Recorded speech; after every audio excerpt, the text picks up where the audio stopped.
Our favorite daytime diva and Captain Crash Out is at it again. Because it can't just be the bride who gets a fistful of thoughts, concepts of thoughts and prayers. She also got a slap for Bill. What's good, y'all? She gets this Erica Vane coming to you right here on Erica Vane TV with another Beyond the Gates video. In this one, I am going to be breaking down episode number 3. And y'all, it just keeps getting better. The storylines and the plot is getting thicker, juicier. And if you want to keep up with my thoughts and breakdowns of the series, then please be sure to hit that subscribe button and turn on your bell notifications so you know the moment that a new Beyond the Gates video has been published. I do have a Beyond the Gates playlist.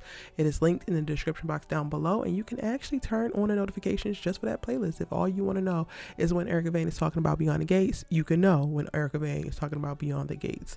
But without further ado, let's go ahead and get into episode number 3, because while we still got plenty of questions, we also getting a little bit of answers. And I want to first start off by correcting myself. I thought that Andre was Nicole and Ted's son. However, Andre apparently is actually Ted's nephew by way of his deceased brother.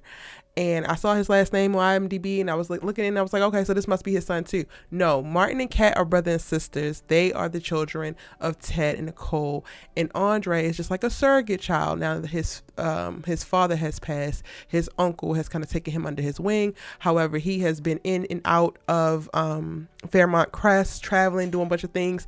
His parents left him a bunch of money, and it's seemingly like they passed in not a car crash, an airplane accident, crash, maybe something like that. We don't have a ton of details about it, but they start to provide some additional details when we get to see them confirming where he's going to do the photo shoot, and then like catching up with him after he, finished taking their pictures while in the office. So that was really cool. We still don't have any additional updates on what's Andre's deal with Ashley, because he is clearly damn smitten. But that's just a little bit more about Andre, who is also going to be shooting Chelsea at the photo shoot tomorrow. And all hell is going to break loose because we get to see Chelsea talking to her sister about how she is ready to quit modeling and just focus on this bag line that her and Kat is going to launch. And she don't know how she's going to break it to her distraught mother. But she did say she was gonna wait, so maybe she ain't even gonna wait. She's not gonna bring it up at this particular photo shoot. But I just have a feeling, because we is watching the soap, y'all, it's gonna come out, it's gonna slip out. Somebody gonna let the juice loose, and then Chelsea's gonna have to deal with Dani spiraling behind not needing to be her manager anymore, and her quitting modeling, because Dani definitely looks at Chelsea being a very accomplished, popular model and influencer being a notch in her belt. And it's like, girl, we get it. You live vicariously through your child, but you need to not live vicariously through your child. But she is going to struggle with it, because we saw last episode when she was talking about how much she sacrificed to keep their family together. And even in this episode, Dani started to lose me a little bit when she was talking to Bill after she came up in there with that golf club, because she was just like, I looked the other way when you were cheating on me because I thought that's what I needed to do to keep our family together. Excuse me? But anyway, going back to Chelsea before I jump over there to talk about Dani and Bill. Chelsea's going to have to deal with that added weight, because Dani kind of has that outlook of like, she has done all of this for her family, and Bill has betrayed her by running off with her daughter's best friend. Even, not Nicole. Dang, what is her eldest daughter's name? Naomi wound up leaving and starting to practice, and has just now come back to Fairmont Crest because she had to break free for a little bit. And if she doesn't have Chelsea to manage, then Dani won't have any semblance of the life that she had prior to. So with Chelsea being the last person to like sever the tie, for the most part, they still love their mama, of course, but with her being the one to sever the tie, she's going to get the brunt of like this existential crisis that is on Dani's doorstep, while she's also grieving the loss of this marriage. And she's basically going to wind up grieving the loss of the life that she had curated for herself, not even necessarily being her dream life, but one that she had decided to settle for, and then it kind of has been ripped away from her. So it's like, damn, I can't even have that. Y'all, when I tell y'all this is the freaking dopest villain origin right now as it pertains to lover scorn, I don't blame Dani for any of it. Any of the things that she doing, she running around handing out knuckle sandwiches like it's going out of style. And I'm like, yes, yep, you deserve that. But Bill was talking about, yeah, you can put your hands on me, but you better not put your hands on Hayley again. Y'all, I fear that Bill actually loved this lady, which is very interesting to me because I agree with Dani when she was leaving the office and she was talking about something. This is the past is the prologue, and I hope you got a nice little peek into what you can expect, because I also do believe how you get them is how you lose them. Yeah, but then also Bill seems like he's really into her. He got this little beautiful speech about how she brought the life back in there and put the wind under his sails and yada yada yada yada. And I'm like, sir, are you in love?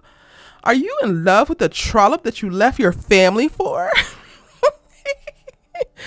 Bill is still on my list, y'all, but he is providing a little bit of layers, and I'm leaning in because it's just like, sir, what is it about Hayley? We need additional information, especially if you trying to go scorch earth and pull the one little card that you got in your back pocket to make everybody come to this wedding because it just means so much to this girl. Then clearly this girl means something, and you're gonna have to explain why. So more episodes, we're definitely gonna probably see what it is about Hayley that he just absolutely loves and can't get enough of. Dani ass is running amok in this episode, and again, I don't fault her. She comes in with the golf club. She's trying to get Bill to explain what happened. Why did he walk away? He promised her forever, didn't give her that. He's talking about people change, things change. And where Dani lost me, she literally told that man, you had it both ways. Why would you leave? Ma'am, you are, yes, strong black woman, fierce black woman, ain't taking no black woman, but you to say those words out your mouth, I'm like, oh wait, no, Dani is, dang, she got a little pick-me-shit in her. She got a little pick-me-shit in her, because girl, what do you mean he was having it both ways, so why would he leave? So you would be having no problems right now if he was just sleeping with Hayley and didn't leave you for her? If he stayed in y'all's marriage but was not actually checked into y'all's marriage and had her on the side, it would have been fine because y'all would have been able to keep up appearances.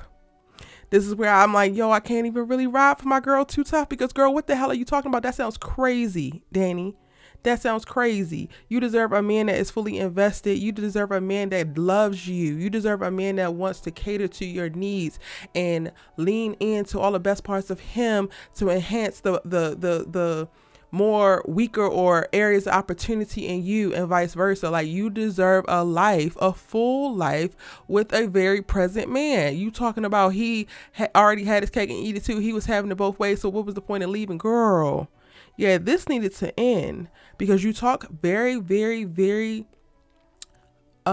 readily about how much you sacrificed, and you feeling like so much of the things that you sacrificed were the price that you had to pay for y'all's image as a family. But like, what about your happiness? Had you just relegated yourself to never actually feeling fulfilled, never really feeling connected, and just, oh, this is cool, I got some kids, I got some money, and I got a nice tall lawyer husband, that'll do?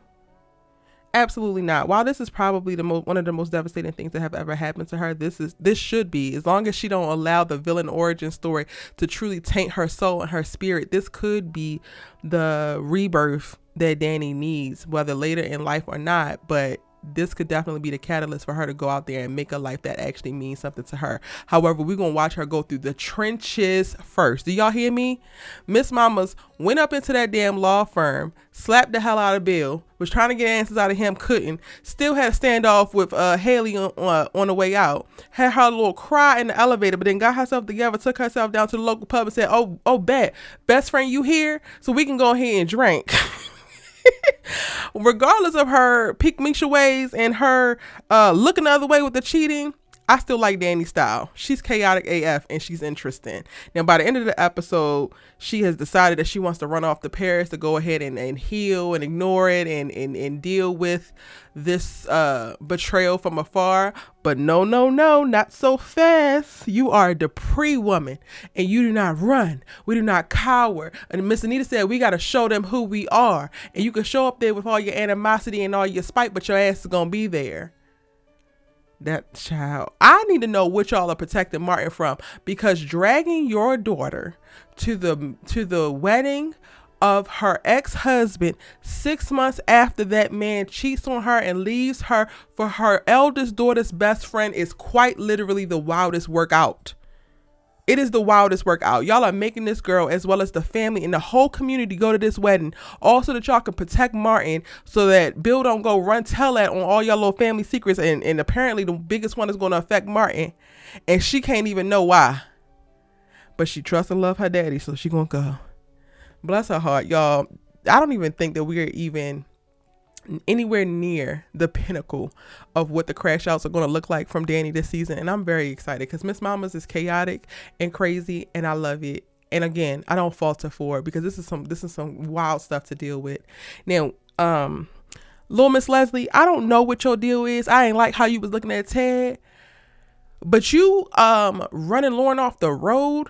What is that? So that you could try to get a job and be up in the Richardson household because you got some kind of sick obsession, and I clocked it from the moment you started talking about, to be Nicole Richardson, Dupree Richardson, and that must be nice. While you talking to her, one of her little assistants from the house, I'm like, peeped it immediately. But did not expect you to take your ass on somebody's motorcycle, run this girl off the road, probably so that you can just put yourself in that position so that you can what?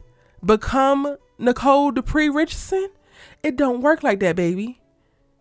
Y'all, we got another crash out. Dani ain't the only one. This show is like, we coming with the daytime soap messiness, and y'all not really ready for it, because I don't even know where Miss Mams came from, and she clearly is not one of the affluent families. They're sitting and kikiing and having lunch and talking like what's going on behind the gates with the rich folks. And it's Leslie and Ashley's mom, and then the young lady who also works for Nicole but like adores Nicole. So good thing that this woman is in the op. Hopefully Lauren is gonna be all right. Hopefully she don't die, y'all. But that was some crazy work, Leslie, and I ain't trust you from the damn beginning, and I'm glad I didn't. I don't know what's going on with little Miss White Lady realtor.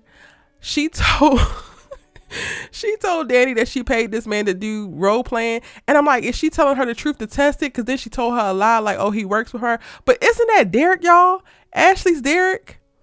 I was just so damn confused by this, and it's like, this is the middle of the damn day, and you are in the place where you actually live, in the community that you sell homes and stuff like that, girl. If you was gonna go frolicking with somebody else's man, you needed to take that outside the gates. Are you not familiar with Hayley? Didn't you just read her ass for filth while handing her the keys to her brand new home? I really do not understand, Miss Girl, but all right, I guess. And that's pretty much it, y'all. That's everything that went down in the episode. I'm actually about to watch episode 4 now. I'm caught up. So I'm going to be able... I'm going to be at an event, so I ain't going to be able to watch episode 5 in real time. But episode 5's breakdown will be up Friday evening. I got y'all. I promise. I'm going to get that up expeditiously. I am so glad that y'all are enjoying the breakdowns. I'm seeing the comments that you're posting. So again, keep the comments coming. Let me know what you thought about episode 3. Let me know who your favorite character is. It's your good sis you love to talk TV with, and I'll see you in the next one.